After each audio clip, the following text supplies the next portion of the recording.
Air India Boeing dream line അപകടം. ഇന്ധന നിയന്ത്രണ സ്വിച്ചുകൾക്ക് ചുറ്റും ദുരൂഹത. പ്രാഥമിക റിപ്പോർട്ട് ഇന്ന് പുറത്തിറങ്ങിയേക്കും. കഴിഞ്ഞ ജൂൺ 12 നടന്ന air India Boeing dream line വിമാനത്തിന്റെ ദുരൂഹമായ അപകടവുമായി ബന്ധപ്പെട്ട നിർണായകമായ പ്രാഥമിക റിപ്പോർട്ട് ഇന്ന് പുറത്തിറങ്ങിയേക്കും. വിമാനത്തിന്റെ എഞ്ചിനുകളിലേക്കുള്ള ഇന്ധന വിതരണം നിയന്ത്രിക്കുന്ന സ്വിച്ചുകൾക്ക് സംഭവിച്ച സ്ഥാനചലനമാണ് അന്വേഷണത്തിലെ പ്രധാന കണ്ടെത്തലെന്ന് റോയിട്ടേഴ്സ് റിപ്പോർട്ട് ചെയ്യുന്നു. ഈ സ്വിച്ചുകൾ സംഭവിച്ച മാറ്റം മനഃപൂർവ്വമോ അബദ്ധത്തിലോ ആയിരുന്നു എന്നതാണ് ഇപ്പോൾ ഊർജിതമായി നടക്കുന്ന അന്വേഷണം.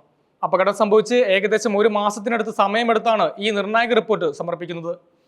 ഇത് വിമാനാപകടത്തിന്റെ യഥാർത്ഥ കാരണം കണ്ടെത്താൻ നിർണായകമായേക്കും. അപകടത്തിന് തൊട്ടു മുമ്പ് വിമാനത്തിലെ എഞ്ചിനുകളിലേക്കുള്ള ഇന്ധന വിതരണം നിയന്ത്രിച്ച സ്വിച്ചുകൾക്ക് സ്ഥാനചലനം സംഭവിച്ചതായി അന്വേഷണ ഉദ്യോഗസ്ഥൻ കണ്ടെത്തിയിട്ടുണ്ട്. വിമാനത്തിന്റെ ഫ്ലൈറ്റ് ഡാറ്റ റെക്കോർഡിൽ നിന്നും കോക്പിറ്റ് വോയിസ് റെക്കോർഡിൽ നിന്നും ലഭിച്ച വിവരങ്ങൾ ഈ കണ്ടെത്തലിനെ സാധൂകരിക്കുന്നു. ഈ മാറ്റം യാദൃശ്ചികമായി സംഭവിച്ചതാണോ അതോ ബോധപൂർവം ചെയ്തതാണോ എന്നതിലാണ് അന്വേഷണ സംഘം ഇപ്പോൾ പ്രാഥമികമായി ശ്രദ്ധ കേന്ദ്രീകരിക്കുന്നത്. ദ എയർ കറന്റ് എന്ന വ്യോമയാന പ്രസിദ്ധീകരണമാണ് ഈ സ്വിച്ചുകളിലേക്ക് ആദ്യമായി ശ്രദ്ധ ക്ഷണിച്ചത്. വിമാനത്തിന്റെ എഞ്ചിനുകളിലേക്കുള്ള ഇന്ധന വിതരണം നിയന്ത്രിക്കുന്നതാണ് ഈ സ്വിച്ചുകൾ. US വ്യോമയാന സുരക്ഷാ വിദഗ്ധർ ജോൺ കോക്സ് പറയുന്നതനുസരിച്ച് ഈ സ്വിച്ചുകൾക്ക് പെട്ടെന്ന് സ്ഥാനചലനം ഉണ്ടാകാൻ കഴിയില്ല. ചെറിയൊരു നീക്കം കൊണ്ട് അനങ്ങുന്നതുമല്ല. ഇവയിലൊന്നും അമർത്തിയാൽ വിമാനത്തിലെ വൈദ്യുതി പൂർണ്ണമായി നിലയ്ക്കുമെന്നും അദ്ദേഹം ചൂണ്ടിക്കാട്ടുന്നു.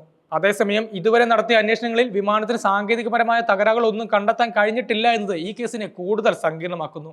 ഈ അപകടത്തെക്കുറിച്ച് അന്വേഷിക്കാൻ 30 ദിവസത്തെ സമയമാണ് അന്വേഷണ സംഘത്തിന് നൽകിയിരിക്കുന്നത്. ഈ സമയപരിധി ഈ ആഴ്ച പൂർത്തിയാവുന്ന സാഹചര്യത്തിലാണ് ഇന്ന് പ്രാഥമിക റിപ്പോർട്ട് സമർപ്പിക്കുമെന്ന് പ്രതീക്ഷിക്കുന്നത്.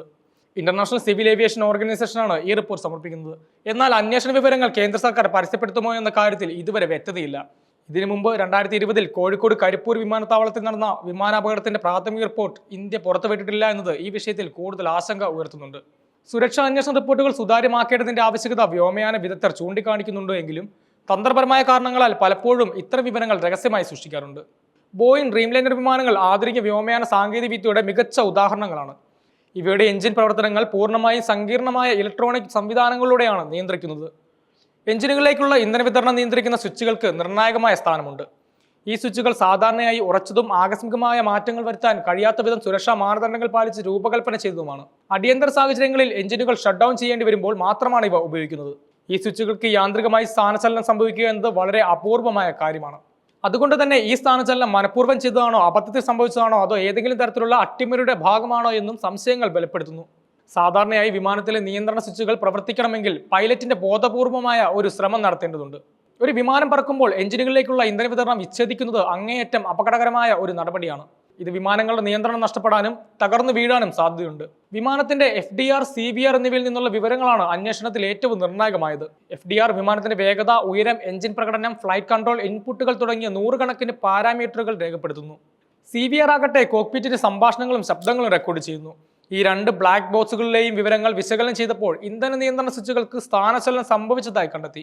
ഇത് എപ്പോഴാണ് സംഭവിച്ചത്, അപ്പോൾ കോക്പിറ്റിൽ എന്താണ് നടന്നത് എന്നതിനെക്കുറിച്ചുള്ള സൂക്ഷ്മമായ വിവരങ്ങൾ CVRൽ നിന്നും ലഭിക്കും. ഈ വിവരങ്ങൾ അപകടത്തിന്റെ യഥാർത്ഥ കാരണം കണ്ടെത്താൻ വലിയ സഹായമാകും. അന്വേഷണത്തിൽ ഇതുവരെ വിമാനത്തിന് സാങ്കേതികപരമായ തകരാറുകളൊന്നും കണ്ടെത്താനായിട്ടില്ല എന്നത് സ്ഥിതിഗതികൾ കൂടുതൽ സങ്കീർണമാക്കുന്നു. സാധാരണയായി വിമാനാപകടങ്ങൾ സംഭവിക്കുന്നത് എഞ്ചിനുകളുടെ തകരാറുകൾ, ഘടനാപരമായ തകരാറുകൾ, കാലാവസ്ഥാ പ്രശ്നങ്ങൾ അല്ലെങ്കിൽ മാനുഷിക പിഴവുകൾ എന്നിവ കാരണമാണ്. എന്നാൽ ഇവിടെ സാങ്കേതികപരമായ ഒരു പ്രശ്നവുമില്ലാത്ത സ്ഥിതിക്ക് സ്വിച്ചുകളുടെ സ്ഥാനചലനം എന്ന കണ്ടെത്തലിന് കൂടുതൽ പ്രാധാന്യം കൈവരുന്നു. വിമാനത്തിലെ സാങ്കേതിക സംവിധാനങ്ങൾ അതിസൂക്ഷ്മമായി പ്രവർത്തിക്കുന്നവയാണ്. ഇതിലേതെങ്കിലും തരത്തിലുള്ള തകരാറുണ്ടെങ്കിൽ അത് കണ്ടെത്താൻ കഴിയും.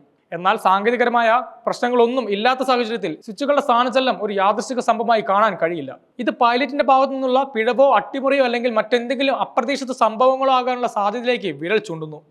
ഇന്റർനാഷണൽ സിവിൽ ഏവിയേഷൻ ഓർഗനൈസേഷൻ അന്താരാഷ്ട്ര വ്യോമയാന സുരക്ഷാ മാനദണ്ഡങ്ങൾ നിശ്ചയിക്കുകയും നടപ്പാക്കുകയും ചെയ്യുന്ന ഒരു ആഗോള സംഘടനയാണ്. ഇന്ത്യ ICAOയുടെ അംഗരാജ്യമായതിനാൽ ഇത്തരം അപകടങ്ങളുടെ അന്വേഷണ റിപ്പോർട്ടുകൾ ICAOയ്ക്ക് സമർപ്പിക്കേണ്ടത് അത്യാവശ്യമാണ്. ICAOയുടെ മാർഗനിർദ്ദേശങ്ങൾ അനുസരിച്ചാണ് അന്വേഷണം മുന്നോട്ട് പോകുന്നത്. എയർ ഇന്ത്യ ഒരു ദേശീയ വിമാന കമ്പനി ആയതിനാൽ ഈ അപകടം ഇന്ത്യയുടെ വ്യോമയാന സുരക്ഷാ ചരിത്രത്തിൽ പ്രധാനപ്പെട്ട ഒന്നായി മാറും.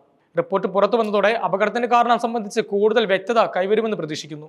ഇത് ഭാവിയിൽ സമാനമായ അപകടങ്ങൾ ഒഴിവാക്കാൻ ആവശ്യമായ സുരക്ഷാ നടപടികൾ സ്വീകരിക്കാനും സാധിക്കും. ഈ പ്രാഥമിക റിപ്പോർട്ട് അപകടത്തിന് കാരണം സംബന്ധിച്ച കൂടുതൽ അന്വേഷണങ്ങളിലേക്കും സാധ്യതകളിലേക്കും വാതിൽ തുറക്കുമെന്ന് പ്രതീക്ഷിക്കാം. പൂർണ്ണമായ അന്വേഷണം പൂർത്തിയാകുമ്പോൾ അപകടത്തിന്റെ കൃത്യമായ കാരണം എന്തായിരിക്കുമെന്ന് അറിയാൻ സാധിക്കും. ഇത് പൈലറ്റുമാരുടെ പരിശീലനം, വിമാന സുരക്ഷാ പ്രോട്ടോകോളുകൾ, അടിയന്തര സാഹചര്യങ്ങളിലെ പ്രതികരണങ്ങൾ എന്നിവയെല്ലാം പുനഃപരിശോധിക്കാൻ വ്യോമയാന മേഖലയെ പ്രേരിപ്പിച്ചേക്കാം. കരിപ്പൂർ അപകടത്തിന്റെ റിപ്പോർട്ട് പുറത്തു വിടാതിരുന്നതുപോലെ ഈ റിപ്പോർട്ടും കേന്ദ്രം പരസ്യപ്പെടുത്താതിരിക്കുമോ എന്ന ആശങ്ക നിലനിൽക്കുന്നുണ്ട്. എന്നാൽ വ്യോമയാന സുരക്ഷയുടെ പ്രാധാന്യം കണക്കിലെടുത്ത് ഈ റിപ്പോർട്ട് പരസ്യപ്പെടുത്തേണ്ടത് പൊതുജനത്തിന്റെയും വ്യോമയാന മേഖലയുടെ വിശ്വാസവും നിലനിർത്താൻ അത്യന്താപേക്ഷിതമാണ്. സുതാര്യമായ അന്വേഷണവും റിപ്പോർട്ട് സമർപ്പണവും മാത്രമേ വ്യോമയാന മേഖലയിൽ സുരക്ഷ ഉറപ്പാക്കാൻ സഹായിക്കൂ.